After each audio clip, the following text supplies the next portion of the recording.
Alright, for this assignment we were tasked with creating a presentation about reading vocabulary and comprehension and how teachers would address this to students, ways that they can help their learning experiences.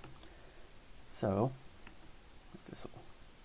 the first slide that we have is the 3 levels of vocabulary learning. The first level is Tier 1 words, base speaking words.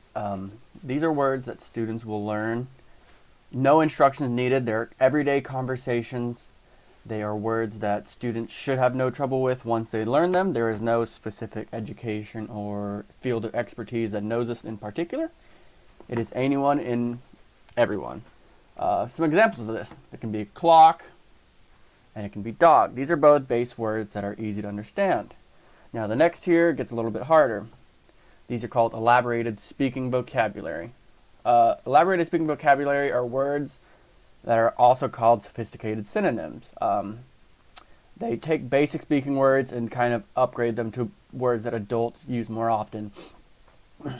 Some of these words are more common used by adults and some not so much. Some examples of this could be spectacular versus big and fortunate versus lucky. The base speaking vocabulary of these words are going to be big and then lucky. Those are the common ones that are easier for kids to understand and that they later change into adult words. These examples are spectacular and fortunate. Spectacular is a word that little kids aren't typically going to understand, and neither is fortunate. They're more oftentimes can revert back to their little kid words or base speaking words. The third tier, is academic knowledge and domain vocabulary. What this is these are words that focus more on particular fields of study. It could be any field of study, just boiled down to a specific one that has words that are similar to it. Some examples of this are going to be interpretation and procedure. These can be applied to many different fields, but they are refined into that when they're used in their specific field, they are focused on what they are. The next thing that we were tasked with coming up with was a word map. Word maps are general things. They're a graphic organizer that helps students learn different styles of words. For this one in particular, we were tasked with answering 3 questions and then using a word to work with it. The word I chose was home. And then the first question that it's going to ask is, what is it? What is a home? So what is the definition? And the definition I came up with is a place where someone lives. That kind of refers back to a home. Next question, what is it like? What's some synonyms for the word home? So in this instance, I came up with the word residency. Residency is another name that refers back to home. It is often also called, the next word, it is lodging. Lodging comes back from the word lodge. It is another style of home. The third and final one is going to be occupancy. Occupancy is a more common one that people hear of when they think of home or residency. The third question that they're going to ask is, what are some examples of a home? There are tons of different examples. The ones that I came up with are mobile home. This is kind of just a broad one that helps students learn. You can come up with an apartment, which is something somebody doesn't own. They're just kind of renting in while they live there. And then finally a house. A house is a general broad term because there's many different styles of houses, and all these revert back to the word home. This is an example of a word map. It's a very rudimentary one. It's very easy and simple for small students to understand. The next thing we were asked to do is explain the word reptile using the Frayer Model. The Frayer Model is broken down into 4 parts, and they will be discussed in this slide. The first part is the definition. What is the definition of a reptile? A reptile is any of a class of reptilia of cold-blooded, air-breathing, usually egg-laying vertebrae that have a body typically covered with scales or bony plates and a bony skeleton with a single occipital condyle, a distinct quadrate bone, usually immovable, articulated with the skull and ribs attached to the sternum. Towards the end of that is the Merriam-Webster definition. Towards the end of that, it kind of goes into larger words that students may struggle with. Those aren't going to be everyday base words. Those are definitely going to be the academic knowledge words. Not many people are going to know the actual breakdown of that, but it is the definition by Merriam-Webster, so that's the one I went with.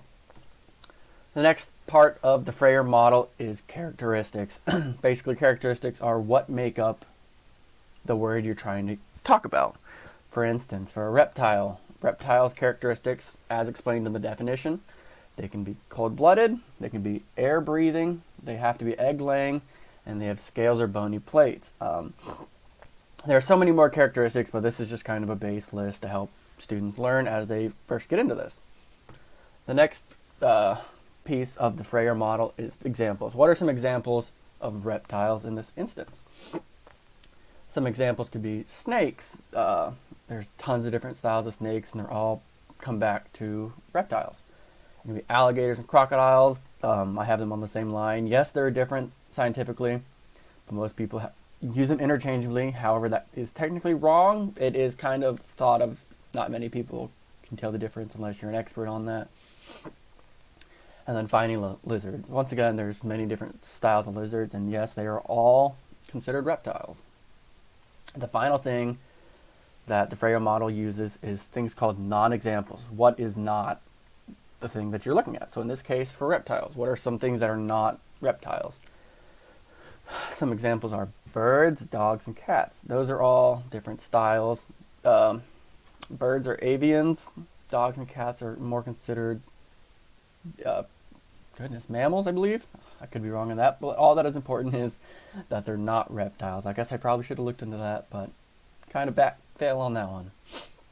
The next thing we're tasked with coming up with, what is a question and answer relationship, and how do you describe it?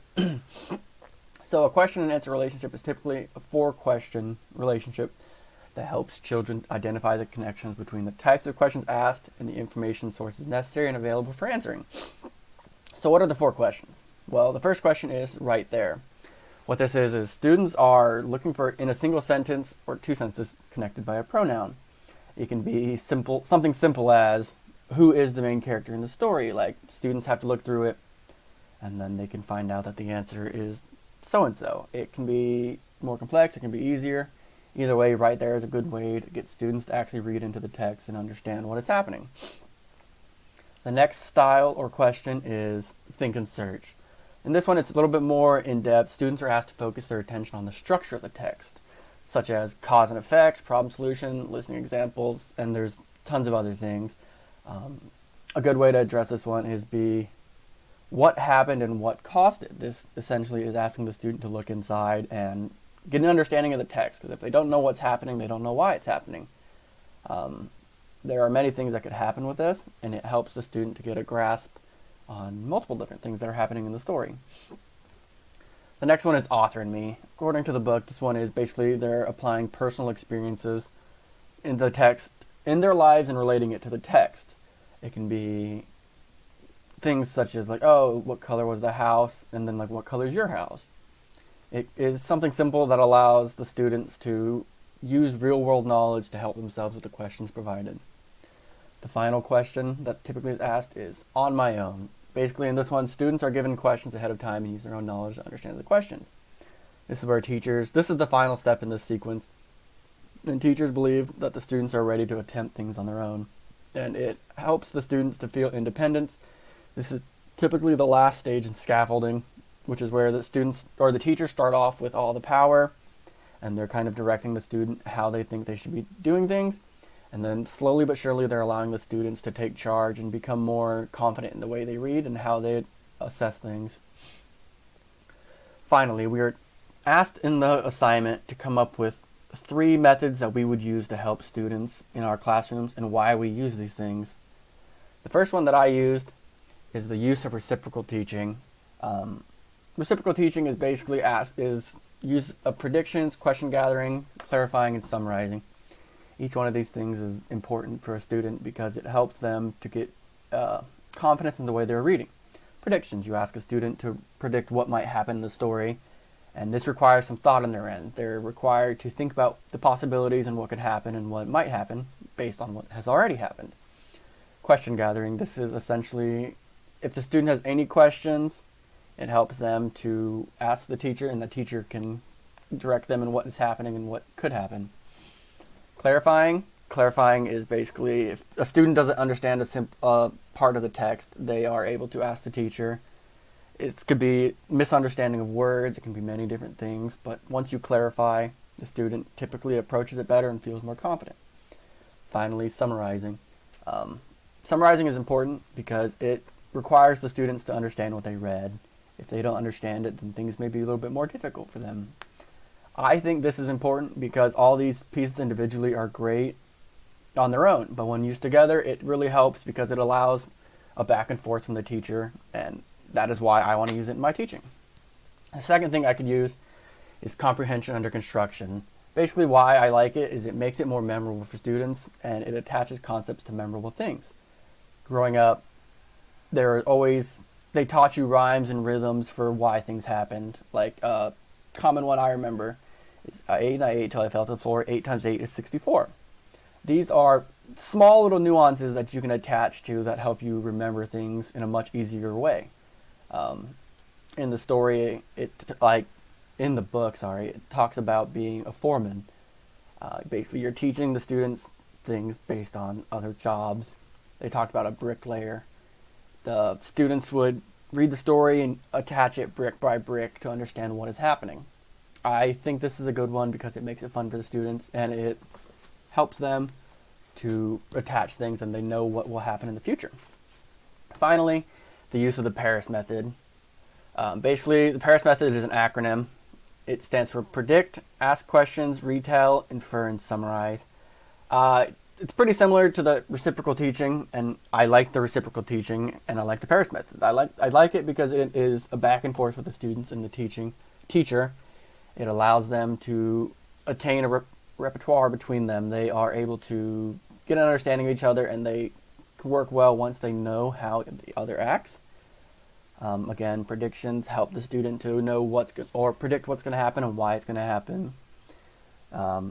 The difference here in these is that the retelling and the inferring. Retelling is essentially you'll ask the student a question and they will tell you what happened based on how they understood it. It is a way for you to test their understanding. If they don't understand something in the retelling, it will be known because they won't address it properly, and it is a spot where the teacher can step in and help the student. Inferring is the student infers what they think happens. It's kind of a variation on retelling. Inferring is another spot to where if the student doesn't understand it, it will broadly pop out, and then there's a clear reason why, and it allows the teachers to help. I think all three of these are great methods for teaching, and they are very helpful in the classroom because struggling students aren't always obvious. They could appear like they're understanding, but deep down they just don't know what's happening.